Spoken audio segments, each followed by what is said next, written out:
It ends up being a gene-centric way of looking at proteoforms and the proteome in general. So if you imagine that, well, every gene makes a protein is kind of the adage, but what is meant by a protein is a little vague. So we could change that and say, well, every gene makes a lot of different proteoforms, and then all those proteoforms are like family members. Welcome to the Pittcon podcast, where we hear from world-leading scientists about their journeys from passionate young academics to professors to Pittcon presenters. Today, we speak to Lloyd M. Smith on an area of research worthy of being the next human genome project. This is a subject Lloyd knows a lot about, being the creator of the world's first fluorescence-based automated DNA sequencing instrument that had a direct effect on the development of the Human Genome Project. By the end of this episode, you'll understand why Proteoforms are one to watch in the coming years.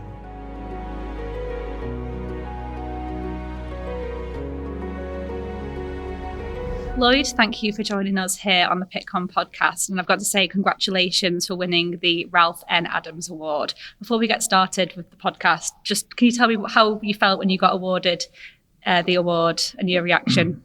Oh, I was sort of pleased, yeah. It's fun to get a little bit of recognition every now and then. Yeah, So nice for you to be coming to Pittcon with that warm welcome. Exactly. So before we get on to Proteoforms and your work there, I'd be really interested to know, when did you start becoming interested in science, and what was your journey to where you are today? Well, okay. Take as long as you want. I grew up in Berkeley, and my parents were both academics. So my mother's a mathematician and my father a physicist. So I grew up steeped in a scientific environment. And you know how kids are, you don't really necessarily self-identify as anything in particular. But then when I went to college, the most interesting courses were always the science courses to me. I guess the one thing I like about science is there's a kind of ground truth in science that you don't necessarily find in the humanities. In the humanities, you can just keep debating everything forever. But in science, there's actually an answer. So that I like that. And then I could go on, but I ended up having to declare a major at some point, and I chose biochemistry because I was liking chemistry and it seemed interesting. But then I discovered I liked physics, which like kids do, I'd been avoiding because my dad was a physicist. So then I was like, I was a biochemistry major, but I liked physics. And then I was doing research by that time in a chemistry department. So I was quite a hybrid. And so I ended up going to grad school in biophysics. And that was sort of a compromise, like, well, let's just do everything.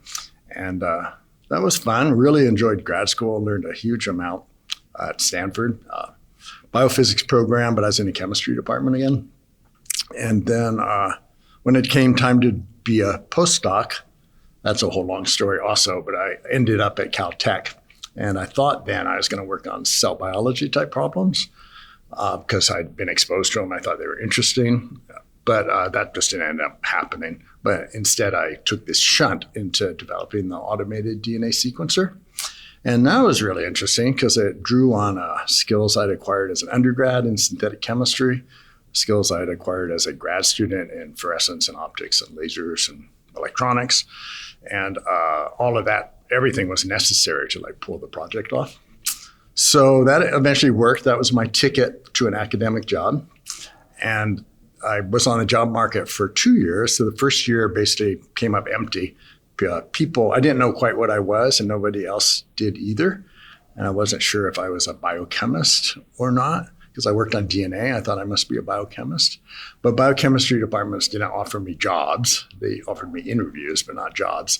And that's because at the end of the day, they'd always ask a particular question, which is like, so all that technology, that's very interesting, they'd say. But tell me, what system are you working on? So I confused them because I wasn't working on any system. So I told them, no system, just the technology. And they kind of scratched their head and didn't give me a job offer. But it turned out people started mentioning analytical chemistry, which I'd never heard of. And I just thought it was kind of a boring class that I took as an undergrad where you did titrations. But then, I really wanted a job. And Wisconsin was very nice to me. From the moment I got off the airplane, they were just like welcoming me. And the whole analytical community felt that way. Because at the time, I was kind of a new animal in that I was in bioanalytical and working on, complicated biological problems, but with a strong physical background that allowed me to do that. So it ended up working well. If the shoe fits, wear it. So that's how I became an analytical chemist, so-called, at the University of Wisconsin. Yeah. And when did proteomics and proteoforms come into your career? Well, if you look at my career, it's been quite varied. And I think that's mostly because I get restless. So I don't like to be the smartest guy in the room in a field. I much prefer to be maybe not the dumbest, but like in the bottom half, because then there's more of a learning curve. And I enjoy learning new things. And so I rode the DNA sequencing horse for 10 or 15 years. And that was perfect because I was known already in the field because of the postdoc work. Could get funding, and it was interesting. But then that kind of, for me, in the electrophoresis paradigm, it kind of sort of tapered out, as far as interesting things to do. And also I was getting a little stale because I was starting to be like a young old curmudgeon. I'd go, people would have some idea and I'd say, oh, I thought of that won't work, kind of thing. So that and I got interested in mass spec around DNA sequencing, because I wanted to replace electrophoresis with mass spectrometry. And that was really fun. That got me into mass spec. So that was a very big transition. And we didn't end up cracking the DNA sequencing problem for reasons I now understand pretty well, but didn't then, but did end up learning quite a bit about mass spectrometry. So then just like with the DNA sequencing, my interest sort of got a little stale, trying to do the DNA sequencing by mass spec. But before I bolted, I thought some of the things I'd learned could work in proteomics. So we started doing proteomics, moved from MALDI to electrospray. And that was quite interesting. And we ended up inventing this thing called charge reduction. And the charge reduction made electrospray ionization spectra look like MALDI ionization spectra, which was remarkable. My goodness, that's strange. So that got us into proteomics, and then we started doing real proteomics, like bottom-up proteomics and that whole business. And I've been on that learning curve ever since, really. Yeah, and there are two approaches in proteomics, bottom-up and top-down. Can you tell me a little bit more about the differences between the two and why top-down might be a bit better in this instance of proteoforms? Sure, happy to. So in bottom-up, which is the standard paradigm, 95% of the world, probably more, does bottom-up proteomics. Pretty robust, pretty well developed. And there what you do is you take your protein or proteins, you cut them up into peptides with an enzyme, and then you do liquid chromatography mass spectrometry to analyze and identify those peptides and or quantify them if that's what you're interested in. So that's basically a very strong technique, very powerful. Lots of people use it, and you can read out the identities of things in complex mixtures. But what it doesn't do is it doesn't give you proteoform level knowledge, the proteoform being the whole intact molecule. And so you need top-down for that, because you need to skip and top-down is the same process, but on the whole protein without the peptide digestion step. So I find that area very interesting because it's hard. It's much harder than working on the peptides, and the data is amazing. And there's just a lot of room for growth. And also I feel fundamentally that knowledge of proteoforms, which basically means knowing what molecules you're working with, is indispensable to really understanding biological systems. So it's a great frontier. It's hard, it's interesting, important, checks all the boxes. Yeah, and we've had your collaborator, Neil Kelleher, on the podcast before, and he's told us what a proteoform is, but we're not quite sure what a proteoform family is. So could you tell me more about what the family is and its significance biologically? Sure. Thank you for that nice leading question. I like to talk about proteoform families. So when we were doing I'll go back a little bit and explain where that term came from. I had this idea that we could analyze whole proteoforms by just measuring their intact masses instead of fragmenting them into lots of little fragments. And the yin and yang of that is it's simpler and quicker to just measure a mass of one thing. but you don't get all the detailed molecular information about like what's in that one thing that you measured. So it can kind of work. Well, we're still finding out how well it can work and in what cases. But when we were analyzing, we did a first trial of that, which was to see if we could do it in the yeast proteome. And then when we did that, we had a lot of data to analyze of intact masses. And then when we started looking at that data, we were not happy with how many IDs that we could confidently make. It just wasn't deep enough. And so Mike Shortreed in the lab had this nice idea. He was analyzing all the data, and he had the idea of looking at mass shifts between things. So if you have an identified proteoform, then but you have something else in your sample that has the same mass but offset by the mass of a particular post-translational modification, then you could kind of go, well, this is probably that. This is probably that protein, but modified. So that gave you pairs. We call them ET pairs, experimental to theoretical pairs. And then he further thought, well, maybe even if we don't have a theoretical pair, we don't know what this is, we could still look for relationships in all these molecules. And we call those EE pairs. So pairs of masses that are offset by a known PTM that you're looking for. So then you take all those pairs and found a program called Cytoscape that assembles networks out of pairs. And that built together these units that we call proteoform families. And it really increased the number of IDs a lot. So it was interesting. And then conceptually for me, I've really grown to like this idea. It ends up being a gene-centric way of looking at proteoforms and the proteome in general. So if you imagine that, every gene makes a protein is kind of the adage, but what is meant by a protein is a little vague. So we could change that and say, every gene makes a lot of different proteoforms. And then all those proteoforms are like family members, just like your parents, give rise to children and then cousins and all this stuff. That's the same thing that's happening with the proteoforms. And I like that too, because it's like a simplifying concept of how to think about what proteomics is. And as I said in the talk yesterday, I like to think about having 20,000 or so proteoform families corresponding to 20,000 or so genes. And then those are all the family members for that gene. And then if you want to study biology, what you want to do is be able to measure the perturbations in all those families. Yeah. And some of these members of these families have implications in disease. I think there's some examples of heart disease and COVID. Could you talk to us a bit about those examples? Yeah, sure. I try to justify my interest in this area when I give talks. And so a couple examples I've come up with. One is in the area of heart biology, cardiac biology, whatever that's called. And there I have a colleague, Inge, who also works on top-down proteomics, and she has studied cardiatroponin A, I think it is. I don't have it on my slide, but troponins. And those, she's shown that in diseased hearts versus healthy hearts, there's a difference in the phosphorylation of those proteoforms. And that's just like the tip of the iceberg, because in biology and in science generally, there's always a issue with causality and correlation. So we see a correlation. We don't know if it's causal or not. So one way of looking at that is you could think of it as a biomarker. And so a biomarker that you could see in blood, for example, to indicate a diseased heart might or might not be true. It takes a lot of work to figure out if those are useful.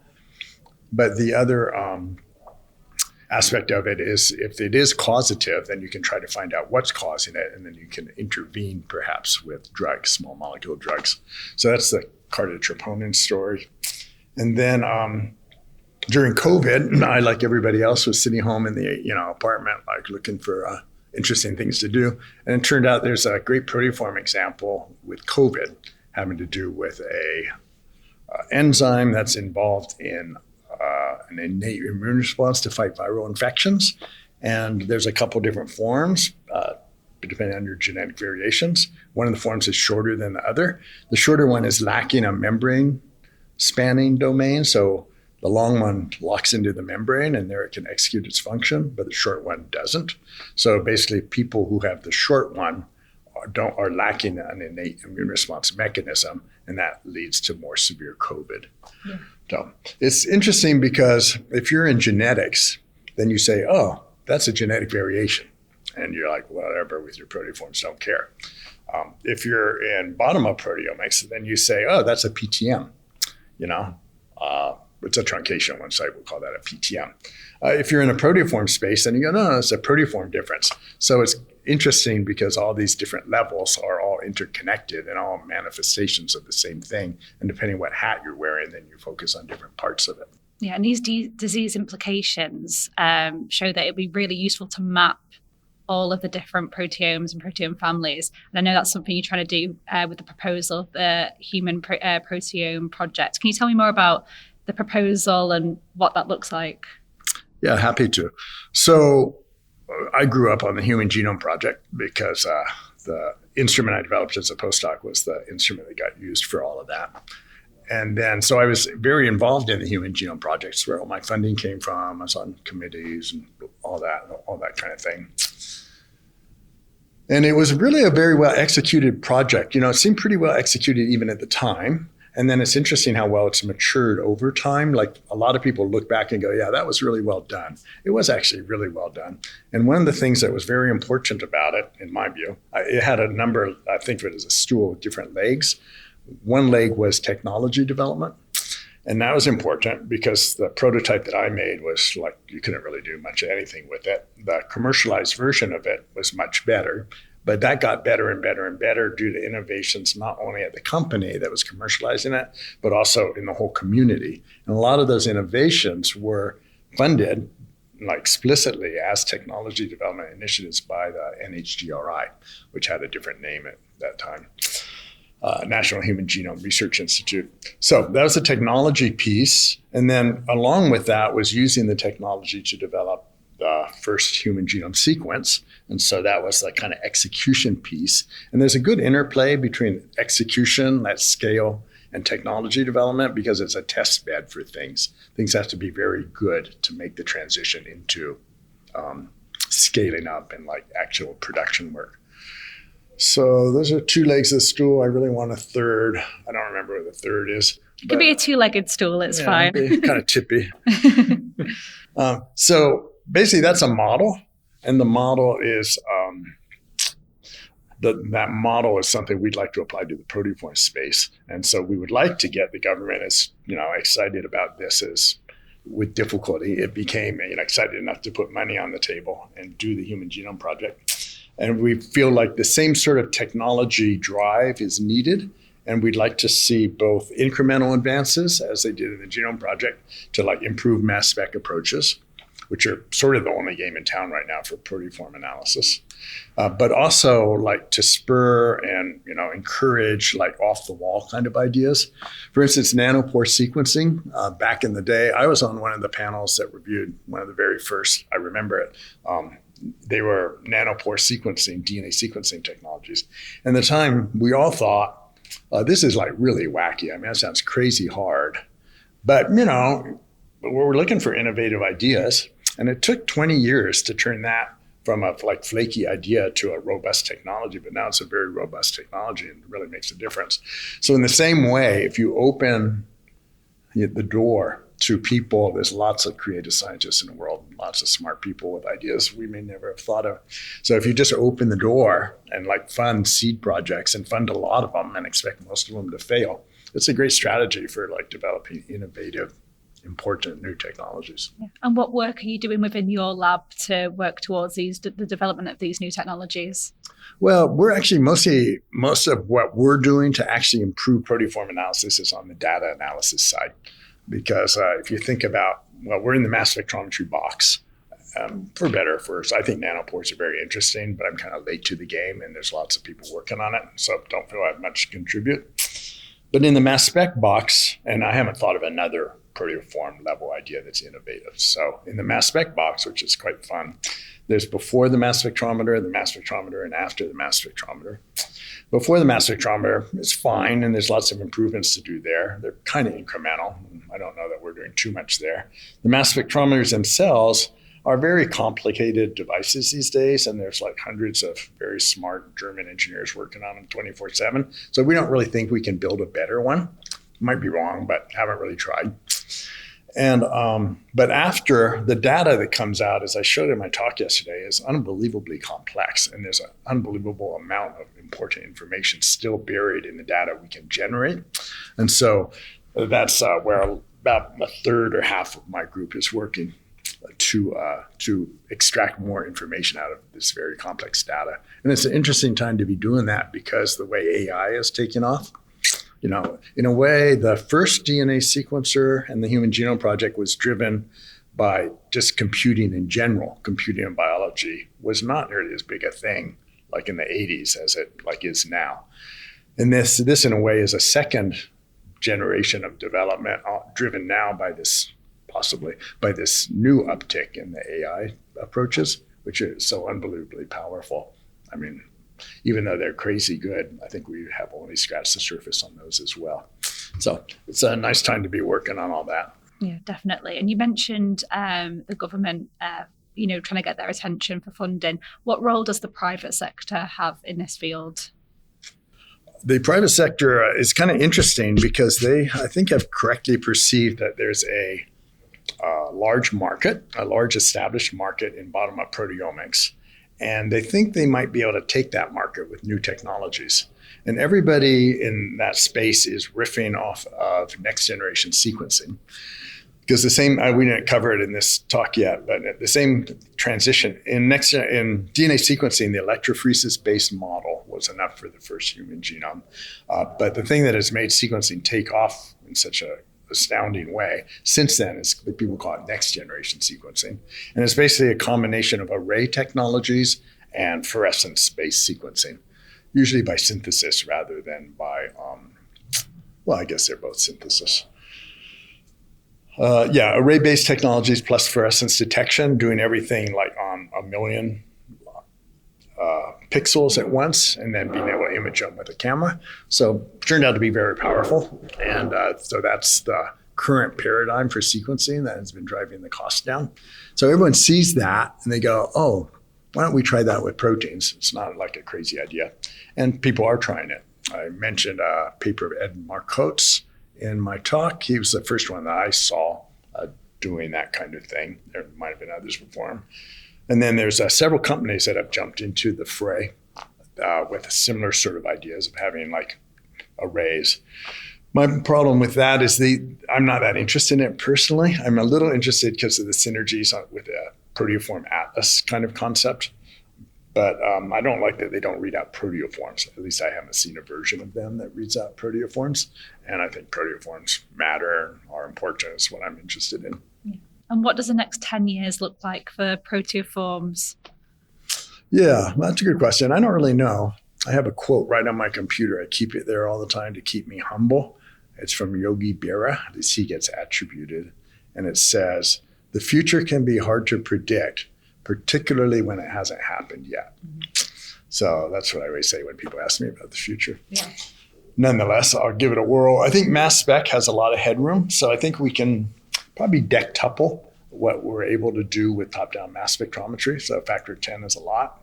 There's all kind of incremental improvements that could help in separations. My colleague Josh Kuhn talked about direct infusion technology. I think there's quite a bit of room there. It's an interesting approach, saves a lot of time. So that's the mass spec box. But fundamentally, I don't really think the mass spec box is it's kind of like electrophoresis sequencing. It's gonna be the good paradigm, the reliable paradigm, the main paradigm for a period, but then something else needs to show up. I think nanopores are very interesting. I don't know if they'll be able to read out all the PTMs on proteins because there's a lot of them.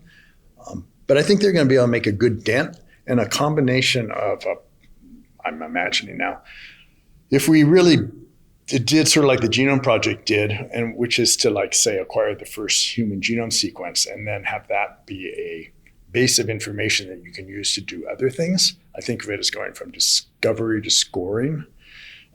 So discovery technology is all new. You don't know what you're going to get. And now let's find it, figure out what it is, and put it on a list.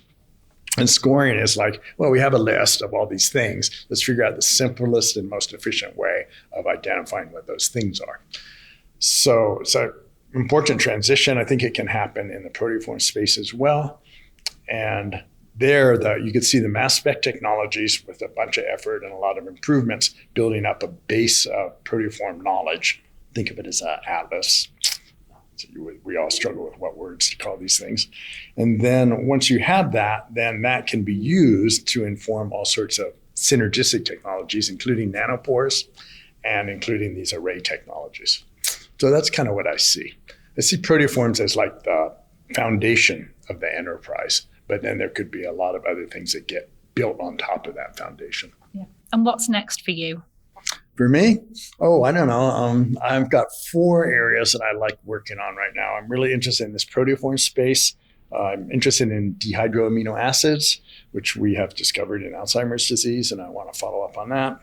Interested in epitranscriptomics. I think a lot of the machinery that we've been applying to proteins, software machinery and separation mass spec machinery, that same machinery can apply to RNAs, and that's also an important kind of and wide open unknown area. So that's 3. And then what's the 4th one? I don't remember the 4th, but that's 3. Well, it's exciting times ahead nonetheless. So thank you for joining us on the Pittcon podcast today.